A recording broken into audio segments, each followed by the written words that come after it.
This is the Lone Creator YouTube. We hope this video helps. You're signed in and ready. Start by opening Google Forms and choosing a form. Once the form content is finalized, click the Send button to begin sharing.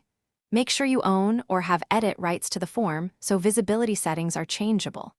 Also confirm any sections or conditional logic work as intended, because once public you can't easily retract distributed links. Now move to link and permission settings.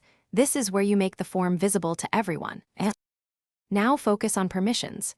Click Send, choose the link icon, and copy the URL. Shorten it if you want a cleaner link. Then open Settings, Gear icon, and under Responses make sure Restrict to users in your organization is unchecked so anyone with the link can respond. Also verify whether you want to collect email addresses, turn it off for anonymous public access. Once these options are set, return to Send and distribute the link, where your audience will find it. Finish by testing. Open an incognito window or use another account to load the link and submit a test response. This confirms public visibility. Make sure form restrictions are correct and monitor the Responses tab for incoming entries. If people report they can't access it, reopen settings, ensure organizational restrictions are off, and regenerate the link if needed.